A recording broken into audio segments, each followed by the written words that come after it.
Welcome to Indy's Real Estate Gurus. We're recording today from the Advisors Mortgage Group studios right here in downtown Carmel. And I'm Rick Rittman, your hardworking mortgage guy. I've been in real estate and mortgages for over 34 years. I've helped over 5,200 folks finance their homes. My team and I believe in custom tailored loans, not the one-size-fits-all approach. We believe there is a right mortgage for you, and we believe we are the team to deliver it. And I mean, Arnold, part of Rick's hardworking mortgage team. I've been in the financial industry for 15 years, helping people build their credit or even go ahead and increase their credit so they can get better interest rates and everything. My whole passion is helping you succeed and grow in your overall wealth and make sure you have a wealthy future. And for the most up-to-date information on the Indy housing market or mortgages, please go to hardworkingmortgageguys.com. That's hardworkingmortgageguys.com or 317-672-1938. That's 317-672-1938. All right, Rick. I heard we have a stud in our midst today. What realtor do we have that decided to sit down and bang down our door to come in? Wait a minute. You're not going to ask me how to pronounce somebody's name, are you? I think you can do this one. Rob. Yeah, see? It's not that hard. I did it. And it's Klepper. Yep. Right? Yes, that is correct. That's the first one I've gotten right. That's perfect. Oh, you got Smith right once. Yeah, maybe. And you're with Benchmark Realty Group, Indy. I am. Thank you so much for having me today. Oh, you're welcome. Is that out of Brownsburg? It's actually out of Noblesville. Oh, okay. Charlie Brown is my managing broker. I've been working with him for about 3 years now. I've known him since early 2000s. So he's a great guy and really helped me out a lot. And it's been great so far. You don't have a Lucy in the office, do you? I don't think so. No Lucy, no Linus. Okay. Yeah, there's no whoopee or any blue blankets laying around that I know. No footballs. Yeah, none of that. You guys are missing a whole marketing. Right. Hey, you know what? It could be. Yeah. Who wouldn't want Charlie Brown as their real estate agent? That's I don't know. I think everybody should want Charlie Brown as a real estate agent. No, he's been really great. He's been in this area for 25 plus years. Grew up here on the east side, and like I said, I've known him since the early 2000s, and he's 100% the reason that I got into real estate about 3.5-4 years ago now. So it's been great to this point. So I know you have an interesting story. So let's do this. What'd you do before real estate? Before real estate, I have been announcing races. I started in 2002 announcing races. I'm originally from the West Coast. Got into announcing sprint car midget races, and then got into television in 2006. So on paper, I'm a motorsports television broadcaster by trade. My brother raced midgets and sprint cars in the mid to late 90s, and that's what originally got us out here to Indiana, because obviously, the Indy 500, this state's all about short track grassroots racing, and that's what originally got us back here. So I got into announcing and have been doing that for over 20 years and continue to do that throughout the year, a lot of short track stuff, but had the opportunity to do a lot of TV, from everything from midgets and sprint cars to like the Arca Menard series, and cover a lot of different motorsports. So it's been fun. It's awesome. I went to your website, and I mean, it's really, what you do, obviously I'm into cars and I'm into racing. So what you do is really exciting. I think it's just an awesome thing. You must have some great stories. It's been a lot of fun. I mean, I kind of fell into it the way it started for me. My degree is in broadcasting. I never thought I would go into announcing races or really even to motorsports. We didn't grow up around racing. Stick and ball sports was what we played back in the 80s, dating myself, late 70s and the 80s. But didn't really grow up around motorsports at all. So I kind of fell into it. I was at a racetrack in California, and the announcer for that particular racetrack didn't show up that night. And my dad was that guy in the little town we grew up in California that announced all my high school football games. He was the guy that you called to come MC a banquet or whatever. Just get Ronnie, have Ronnie do it. Ronnie will do it. So I was at a track with my dad, and the promoter came down and said, "Hey, Ronnie, will you announce tonight? My guy's not here." And he looked at me and said, "No, but Rob will do it." And I said, what? What'd you say? And so I ended up announcing, and the guy goes, well, you're way better than the guy that we normally have. I'm like, well, I don't know what bar that guy set, because, you know, I'm 2 hours into this gig, and I got the job. He hired me. I think it was $150 a night, which I thought was all the money in the world. Right. And then I got another track out there that hired me on Saturday nights, and then just kind of, you know, snowballed whatever, and got a gig back here and moved back to Indy again. And here we are 20 some odd years later. Well, I'll tell you, just listening to it, you could tell you really know what you're doing. You're I mean, it's just you do an awesome job. Well, thank you. You Yeah, really do. it's, you know, like my dad used to tell me, well, you got the gift of gab and you got that BS, you know, going for you. And I guess I inherited that from him. He's got a little bit more of a booming voice than I do. But it's, you know, motorsports is fast. And I've always joked. In fact, we went to the Indy Indians games yesterday, and the PA announcer comes across, you know, next up, center fielder, number 1, so-and-so. And I'm like, well, that's not that hard. I could probably do that. You know, motorsports happens so fast. Right. You got to be on top of your game. So I love it. I mean, I always say it just gives me something to talk about, you know, is all the racing. But that's kind of been my life since 2002. And then fast forward, you know, like I said, 3 or 4 years ago, and then real estate came in. And you're still doing the announcing, but how does that life before help you in your real estate career? You know, I think it just allows you to talk to people. You know, a lot of times I think, you know, what's one of the hardest things to do is public speaking, right? Right. So I've pretty much been doing that for the last 20 years. So meeting a client for the first time, or speaking to a lender for the first time, I don't really get that nerve-wracking. I'm afraid to ask questions, or I'm afraid to answer, hey, I don't really know, but I'll find that out. And I think just being able to interact with clients when you're showing a home, I think is probably refreshing to them, to try and be a little more of a conversationalist, Right. more maybe, I don't know, down to earth, you know, not so uptight about things. Just kind of be like, hey man, this house is cool. You guys should buy it. And if not, that's cool. We'll go check out another one. So I think it helps, you know. Maybe I'm biased towards myself, but I think it helps. You know, it has helped me in going into real estate. Charlie told me, he goes, you know, you have that outgoing personality, and he goes, that's a lot of it when you get into real estate, dealing with lenders and clients and appraisers and, you know, inspectors and all these different people and all these different situations. So it's been a big learning curve for me. I mean, in motorsports, I feel like I'm pretty smart in the races that I announce and the series that I cover. So when I started in real estate, not knowing things was very difficult for me. I kind of like, I mean, everybody wants to be the smartest guy in the room, right? Right. So for racing, I'm at least closer to the top of that list. And in real estate, at first, if I didn't know the answer to something, I was just kind of like, oh man, what am I going to do? This guy's not going to want to work with me. I don't know what that means. Or, you know, what does an appraiser do? I don't know, you know, appraise a house, I guess. So it's been a big learning curve, but obviously, like anything else, the more you do it, the better you get at it. So what made you do the switch? I know you're still doing both, but what made you jump into real estate? So in motorsports, in probably about 2015, 2016, we started to see a downward tick in the availability of motorsports gigs in TV, especially. I did a lot of work for, and continue to do some, for Lucas Oil Studios. They own a network called Mav TV that they shoot a lot of stuff and air a lot of stuff on still. And I started to see kind of a little tick. Oh, that's it. We're not covering the race, the short course off-road anymore. Okay. Oh, we're not doing the pavement modifieds. We're not covering those. Well, the super late models aren't coming back next year. And then you start calculating all those shows in your head and the money, and I feel like I should maybe start looking at other avenues. So it kind of sounds weird to say, oh, I needed a fallback, or I got into real estate because I needed something in case this fell apart. And there was a little bit of that, but at the same time, you know, something that if my TV career completely died, I could become a full-time real estate broker. I could, of course, go to work at Crew Car Wash and make some extra money, but that's not going to turn into a career, Right. you know, so to speak, especially with little kids on the way at that point. No, we had some at that point.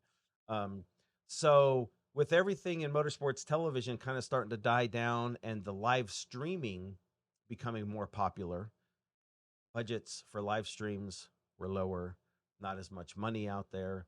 Do you want to fly all over the country and get paid a quarter the amount that you did before? Not really. I'm getting older. I'm getting lazier. Um, so it started to kind of die out a little bit, and that's kind of how it started. Like I said, I called Charlie and I said, "Hey, man, you know what? Talk me through this. How would this work? Do I even have a shot to pass the test? Like, what are we looking at here?" And he was very supportive.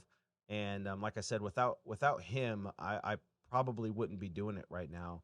He has made it very, very easy for me to kind of come in, and I don't want to say do what I want when I want, but just the transition has been really good, and he's always there. I can light him up and ask him anything I want, and he's been great. Well, you have to have some flexibility because you're traveling still. Yes, right? and that's where a lot of the real estate was. I haven't had to go to an office for a lot of years, and when you don't have to do that, that's very different, right? Get up and go to work every day. It's just kind of how my quote unquote career has worked out. So with real estate, you don't necessarily have to do that. You can kind of set your own schedule. It is based a lot on clients and when they want to show homes or when closings are set and when you want to meet the inspector out there, and that kind of thing. But, I can still get up and get my kids on the bus. I can still be there when they get off the bus most of the time. I can still go to soccer and flag football and baseball and all that stuff. So it's really worked out. And then I can, if I have a closing and I get a call to go announce a race somewhere that I don't want to pass up on, I can say, "Hey, Charlie, you help me out on the closing," or adjust it. Say, "Hey," call the agent, say, "Hey, is it possible we move this thing to the day before, day after?" That kind of thing. And it was very surprising to me how flexible a lot of what we do is, so it really has worked out to be able to do both. Yeah, that's awesome.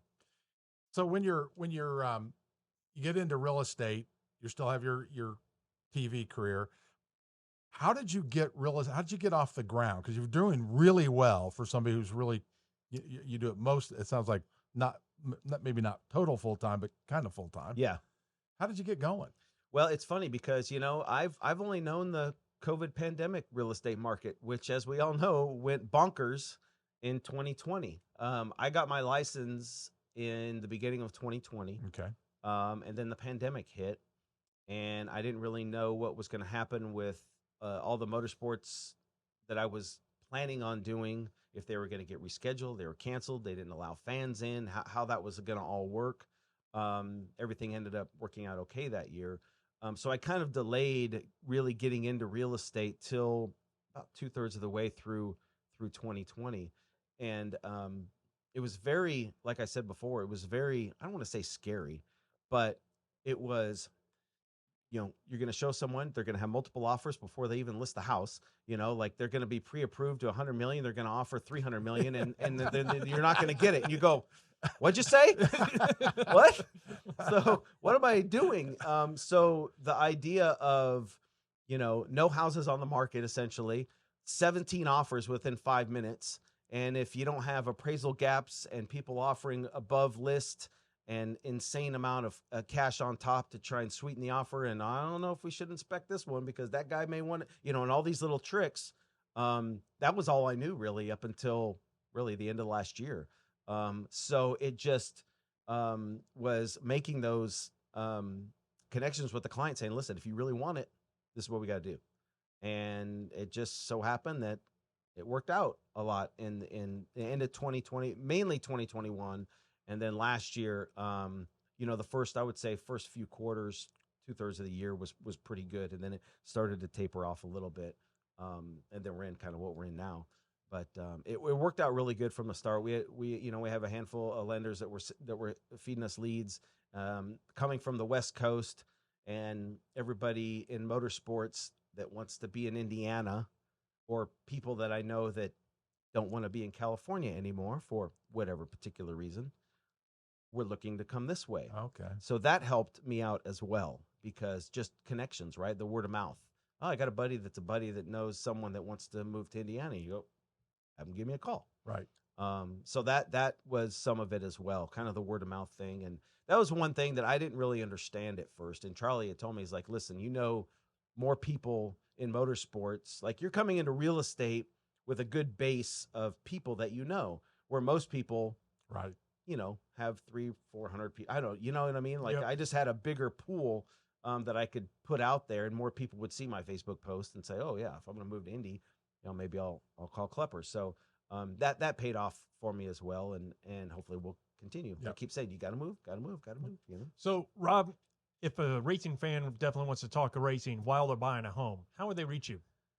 Well, the best way to reach me, you can email me for sure. You can give me a call. But when we're looking at a house and someone mentions, I, of course, never mention that I do TV or announce races unless they're coming from that world. But like you said, earlier, I think being able to connect with that client or say like, so what are you moving to Indy for? Well, I'm a big race fan, and I've always wanted to go to the Indy 500. And then I go, guess what? I got a few stories for it. So that's been really cool. But yeah, Rob Klepper at myhomeindy.com is my email address. They can call me at 317-313-6594. Always love to talk racing, motorsports. Anybody who wants to move to the Hoosier State because of the greatest spectacle in racing, as you can see the photos and models behind you, Rick. I could certainly help them out. Yeah. Well, I love racing. So if you need to get a hold of Ian or I, it's hardworkingmortgageguys.com. That's hardworkingmortgageguys.com, or you can call 317-672-1938. That's 317-672-1938. And after the break, we'll find out what is Rob's superpower. Thanks for listening to Indy's Real Estate Gurus. The gurus we interview share valuable insights. They reveal their strengths, personalities, and how they'll work for you. While we hardworking mortgage guys secure your best mortgage, real estate gurus work hard too. They avoid problems the amateurs don't see. They listen, they find unrealized opportunities. If you're buying or selling a home, a real estate guru is a valuable asset. If you're even thinking of buying or selling a home, keep listening and definitely call one of Indy's real estate gurus. All right. Welcome back from the break. And hey, Rob is still here, so glad he didn't run out on us. We may have made him talking racing. He wasn't going no. This will be the longest one you guys have ever done. Yeah. All right. Before we get into what is your superpower, first we'll do question of the week, and I'll like this one for you. So the question of the week is sponsored by Rick and I, the hardworking mortgage guys, where we value communication between you, your real estate agent, trying to make sure that you're up to date through the whole entire process. There is no blackout times. Come on. Nobody likes that. So to contact Rick or I, go to hardworkingmortgageguys.com. All right. What was your first car? My first car was a 1985 Ford F-150. I grew up in Central California on a ranch. My dad farmed about 4,000 acres, and everything from cotton to alfalfa, which is big in Central Valley, raisins. We had a lot of grapes, almonds, black-eyed peas. He tried corn one year. That didn't work out. So I grew up on a ranch, and when your dad's a farmer, you get a truck. So I got an F-150. Yeah. So That's a great vehicle. So no rust? No rust. Yeah, no. A lot of catalytic converters out there, which is people are going for right now. But yeah, no rust. That's one thing that moving back here, I didn't understand. Like, is there any rust on your truck? I'm like, what do you? No. Why would it have rust on it? Well, because all the salt and the snow and the salt eats the underbelly. What are you talking about? Like, I didn't know. Like, out there we have earthquakes, so you don't want to be in a basement. Here, that's what everybody does when the tornado comes through, Right. is runs to the basement. So it's just a different part of the country. Well, California, it's such a different place, but it's what always amazes me is when I talk to somebody from California, especially in the mortgage business, the ideas that they have, they think totally different. Mm-hmm. And like I met with one and he's like, well, yeah, I have I don't even remember what you call it, but it's basically a promoter. That's what he had in his mortgage business. He hired some guy that's a promoter. Wow. And it's like, who would think of that? California would think of that, Yeah. right? It worked really well. Yeah. I thought, that's a great idea. Guess what? I couldn't find in Indiana. They don't have one. I don't have any. But I just think that's interesting. At 4,000 acres, that's a That's a lot. That's a lot. That's You a guys lot. still have that land? No, we don't. And he leased a lot of that. They have since my parents moved back here because both their boys live here in Indy. But about 10 years ago, they moved back here.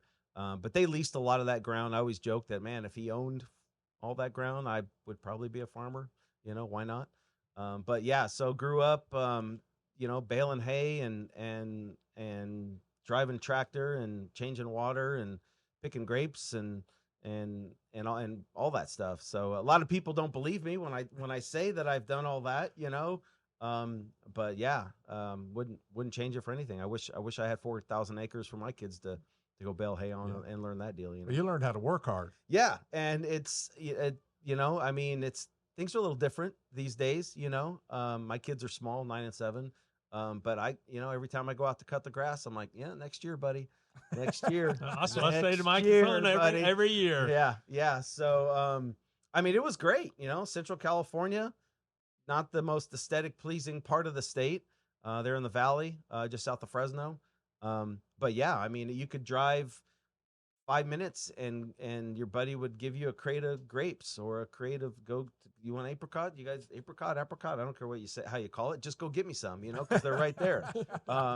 So you had all that around. I mean, I could walk out my back door 20 feet and there was 20 acres of vineyard. You could just go cut Thompson seedless grapes off, bring them in the house, wash them off. Boom, there you are. Wow. You know, so you don't really have that unless you're into beans and corn off the stalk. I guess back here you can't really do that in Indiana too much. You know, so, well, do you find yourself not liking the grapes and things you buy at the store because you yes, weren't able to eat fresh? Absolutely. I argue with my wife all the time about. She'll say, "Oh, I think this is going to be a good watermelon." I'll go,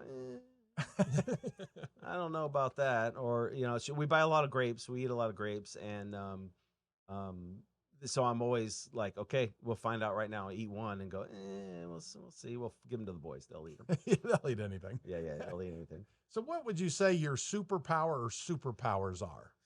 When it comes to real estate, yes. Or just in general? Or in general, yeah, whichever I can't fly or anything like that. I think we touched on it before. For me, I think it's just my ability to talk to people.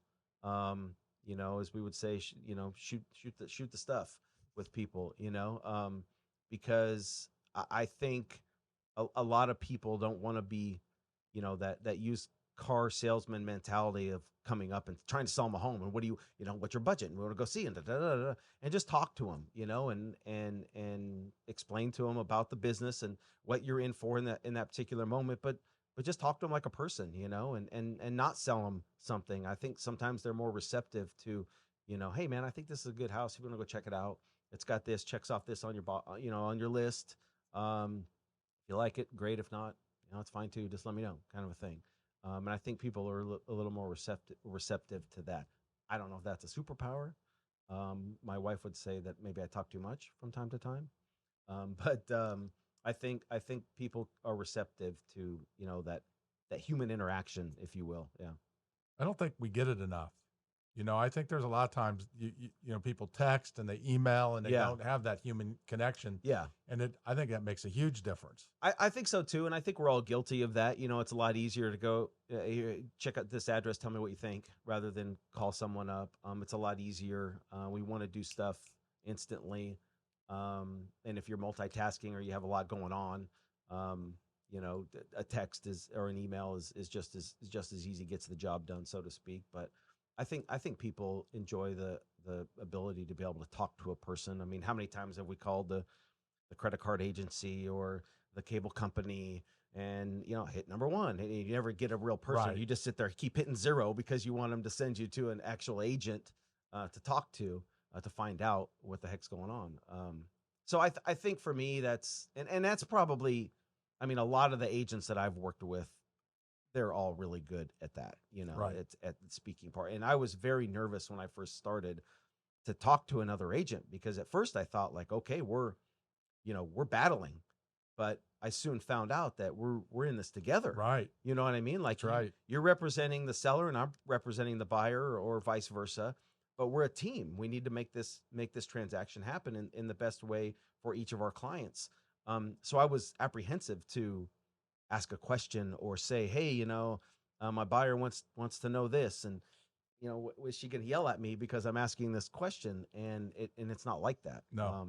So the communication to me it's invaluable. Yeah, I think that's, you may not think it's a superpower, but when you're walking into somebody's home and you're talking to them, trying to basically get their permission to sell their home or whatnot, or even to go help find them one, to break down their barriers by just having a simple conversation. And it can start off about the weather or whatnot, just to slowly break them down, because it's not like it's a bad thing, but people put guards up. They're a little leery. Yeah. And then as you slowly just talking with them, I think that's a huge thing. So yeah, and in motorsports, or really any kind of sports, when you're interviewing drivers, a lot of the times you know what drivers have the personality for the interview. You know what drivers are very reserved.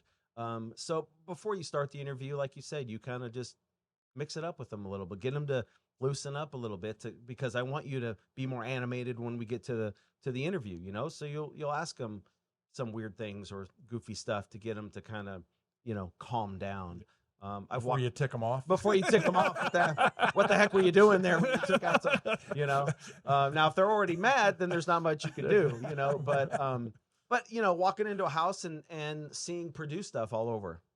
I guess this guy's a Purdue fan, and maybe bringing up something about Purdue, because obviously he's passionate about that. Right. And that will get him to open up. I found out very quickly that you're either Purdue or you're IU. You don't see both of those items in the house at once, like house divided, one or right? the other, house divided for sure, in this state. But yeah, stuff like that I think always helps. The last thing you want to kind of do is sell them on why they should hire you. You want to get to know them a little bit. Right. I think that works out. now I know we're coming up on the end of the radio part. So what is the best way somebody can get a hold of you? Best way to get a hold of me typically is just give me a call. Like I said, 317-313-6594. You can call me there. Obviously, email works as well. It's just my name, Rob Klepper, ROBKLEPPER, at myhomeindy.com. You can obviously go to myhomeindy.com for more information on Benchmark Realty Group. But yeah, that's the best way to get a hold of me. I usually answer pretty quick. I've had a couple agents, which you don't really think about it, say like, "Oh, I really like how you respond quick." And then I would have some agents that I email or that I'm working with that don't respond, and I'm like, "Oh, well, maybe it is nice to try and get that as soon as you can." Now you got a lot of stuff going on. Obviously, it's tough sometimes, but I try and respond as quick as I can, because usually when someone texts you or email you, they have a question or a concern, they want an answer. Right. So I'm not going to wait 3 days to get back to you. I want to get back to you as quick as I can, and I think that kind of goes towards what we were talking about before. Just that interaction. Hey, that guy gets back pretty quick. Whether he knows anything or not, I don't know, but he responds pretty quick, either way. So I think it needs to happen that way. They have to be quick. And to get a hold of V&I, it's hardworkingmortgageguys.com. That's hardworkingmortgageguys.com, or 317-672-1938. That's 317-672-1938. You did a great job there. I wrote it over there on the board. Oh, it makes it nice and easy, doesn't it?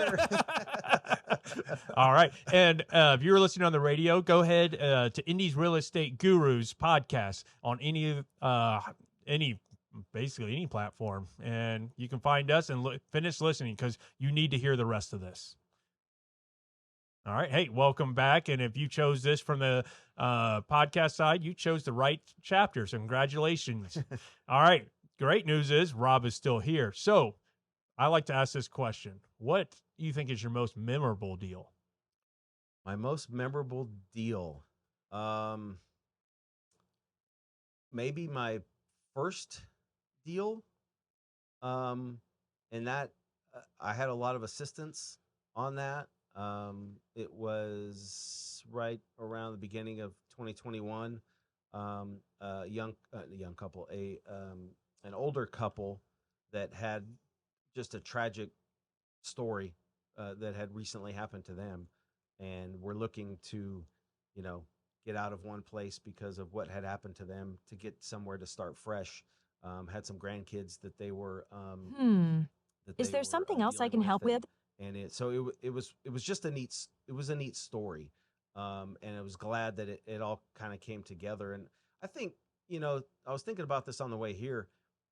Oftentimes, I mean, I'm assuming, I haven't been doing it too long, but we can treat someone buying a home as a transaction, and I write the purchase agreement. They accept the purchase agreement. I send everything to you guys. You start the process on the lending side. You know, the title company starts their deal, and then it's a whole bunch of emails and phone calls and texts. And then we go to closing. Here's the keys, and that's it. Right. And that's fine because that's the business, right? You're doing multiple things at the same time. You know, but I think trying to put the effort into every single one and realize that they are buying a home, and that's a big deal. Yes. Especially if it's their first. I closed on one earlier, I guess about a month ago now, out in Greenfield from a friend of mine, and it was his first home, and they were so excited, you know, to when's closing? Is closing still on schedule? We got it.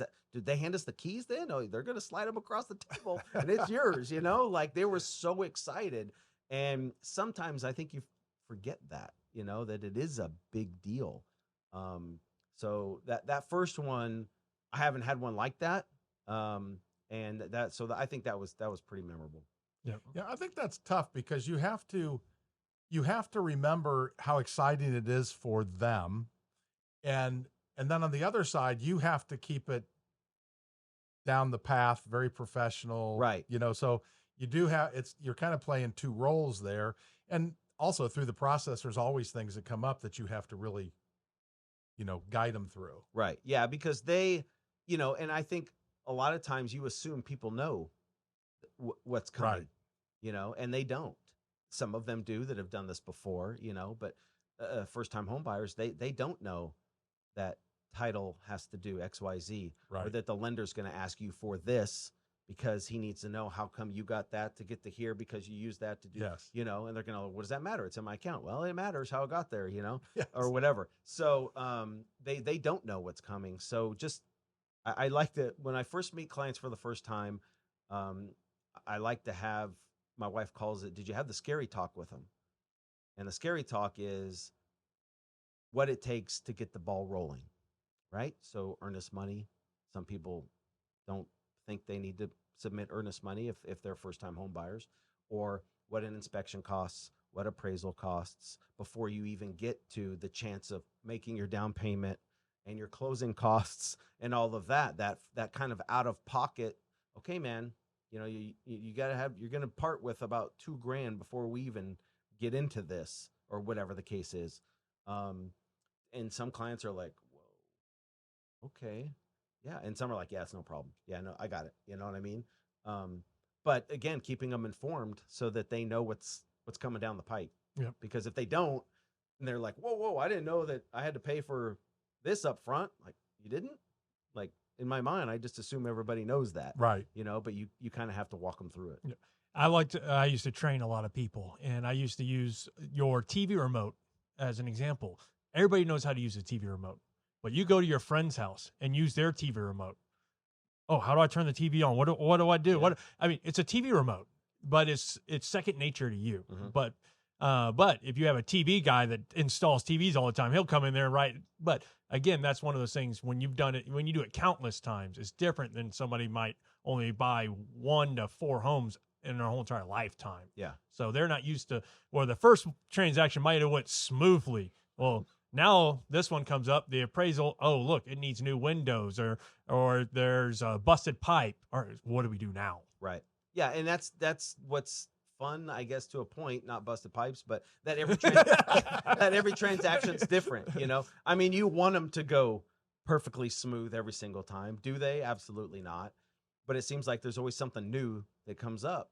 And I may not know to ask that because it's never come up before.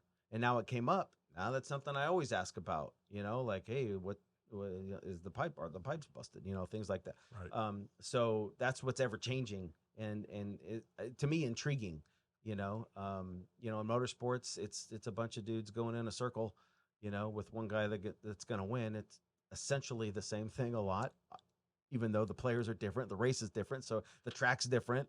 But I haven't had one deal even close to another deal so far in my little short career.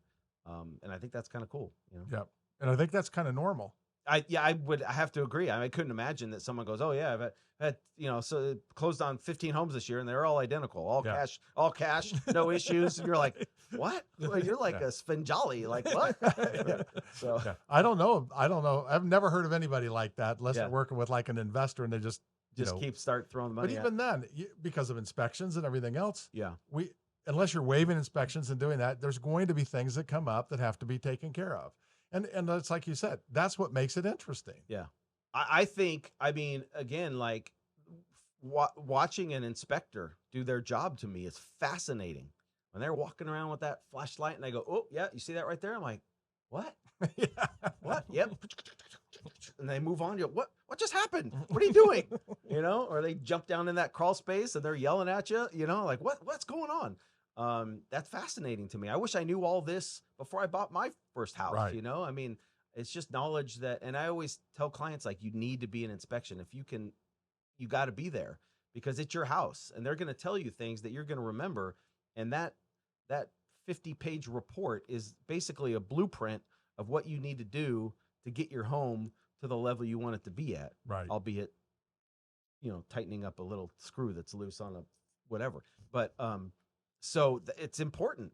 And again, everyone's different and you learn something different. You go, I never thought of that. Or have you ever seen that before? I've never seen that before, but I'll probably see it again next time. Right. So it's just constant education to me, whether it's the inspector, appraisal process, the mortgage process. I had very little knowledge of what you guys did when I started. I got pre-approved. Cool. And then they look at my bank statements and then, okay, you're good. That's not exactly how it works. So that's just a constant, education as well. So it's great. Yeah. And like mortgage changes all the time. You got rules and then the rules change. And I'm sure rates change. Yeah. Rates change. Yeah. All these different options for different people. How do you want to do it? Whether you're going, conventional, FHA, you're a veteran. Okay. Well, here's this option. Right. Oh, you're out in the middle of nowhere. There's this option, right. And buying points and buying it down and all these different things. And it's really insane when you don't know much about that world and then kind of get tossed into it. Goes back to me in the beginning, like, please don't ask me about buying down points. I don't really, I know I remember that from the test, but I don't know if I can answer it. I can Google it really quick. But no, it's the more you do it, like I said, the better you get and the more you learn. Right. And it's great.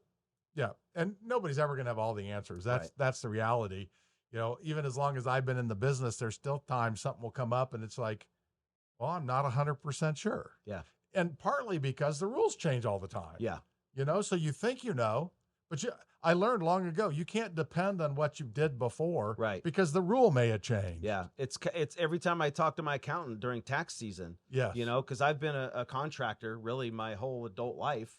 So I'm 1099 and I'm, on my racing side, I'm incorporated. So I'm trying to write off as much stuff as I can, and pay quarterly taxes and all this. And then you hear, oh yeah, they changed the, I'm like, oh really? Right. So and it's just ever changing. Laws are changing. And I guess it's similar to what you guys do. Things, one county versus another county, one state versus another state. Right. Everything's different. That's why you have a CPA or somebody taking care of your taxes because you need an expert. Yes. That's why I think people really need a real estate agent when they're buying a house. And no matter what the market's like, it makes a huge difference to have a guru agent on your side. Yeah. And like I said before, when you're dealing with the listing agent, if you're working with a buyer, having both of those, that you can say, hey, I got my buyer has a question about this. They can give you the answer. You can get it back to the buyer. But you are a middleman to a certain point, but you're facilitating the transaction, keeping everybody happy, making sure there's no hiccups. Yeah. And I try to do that as best I can every single time. I guess that's the idea. Yeah. So as you look at your business, is there anything you're looking at and thinking I need to improve this or change this in the next 6 months, a year? Amount of clients, that'd be the first thing. That's for all of us. More clients. Since everyone is different for me, and there may be times where I go a couple weeks and I don't do anything, we just went to spring training out in Arizona, and I have 3 clients right now. I'd say pseudo actively looking for homes. And I said, hey, I'm going to be out in Arizona, for spring training, for spring break with my boys. And, if you need anything, let me know and we'll facilitate that. But for me, I just want to try and absorb as much as I can every time I'm on the phone with Rick, every time I'm on the phone with Ian, every time I'm on the phone with Charlie. Hey man, I got a silly question. He goes, there's no silly questions. I'm like, this one's pretty silly. I don't know if we're into the stupid section, but it's pretty silly, and it may be something that something small that it's how come I don't know why is this, and he'll tell me, oh, that's it. So I've learned that there are no real silly questions, at least in this business, because you need to know, right? Your clients need to know the answers. I hate to say it, I call a race, I can throw some BS at you so fast you don't know what I'm talking about half the time, right? When guys are racing around, looking there, up on the cushion, he's running, I'm throwing him, screaming and yelling, and it's exciting, and you're not paying attention, and la la la. And I may say something that makes absolutely no sense. I know it makes no sense, but you may not know that it makes no sense. You can't do that in this business. You got to be straight with people, and you have to know what you're talking about, because it's like we said before, it's a big deal. And so I don't ever want to mess up. I don't want to ever say something that's incorrect. I mean, if I don't know the answer, let me get back to you on that one. Right. I'll circle back on that if we've watched any White House briefings in the last few years. But because I think that's key, I know from experience that the best thing you can do if you don't know the answer is do that. Yeah. You don't answer a question you don't know the answer to. And I have to assume 99% of the agents out there do the same thing. Right. Right. And once you're in it 25, 30 years, you probably have a lot more answers to questions than I may have, 3-4 years into it.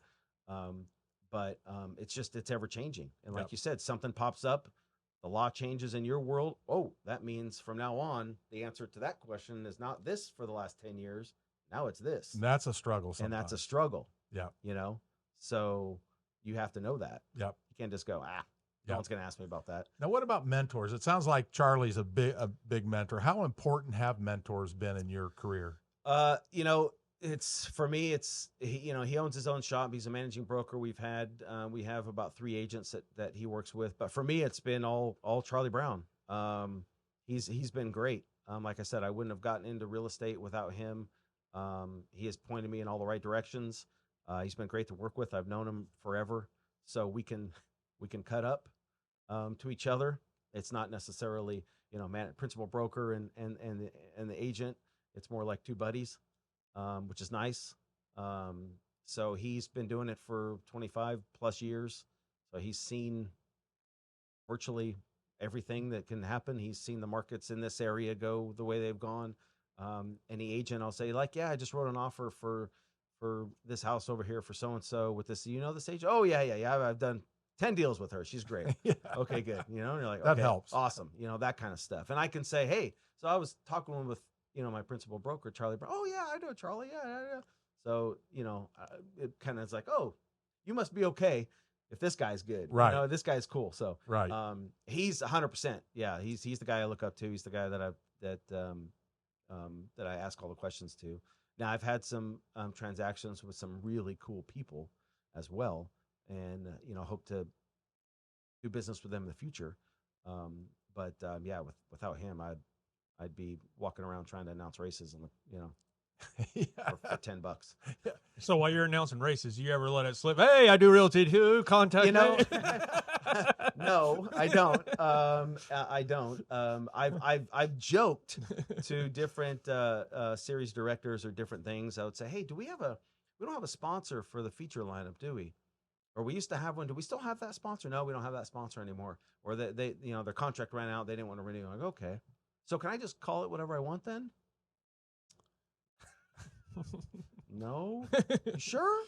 Are you sure? I mean, because I literally can say whatever I want. Now I may get fired right after I say it, but it's out there.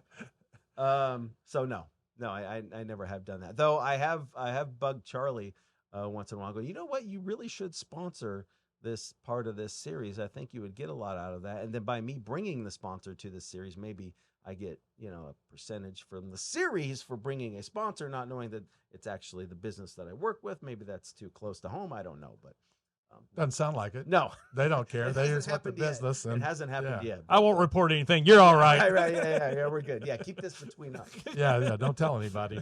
Keep that quiet. So as you look at the future of our let's say our real estate right now in the next 3, 4, 5, 6 months, one of the things we're hearing is as soon as Easter is passed, the market's going to get much busier.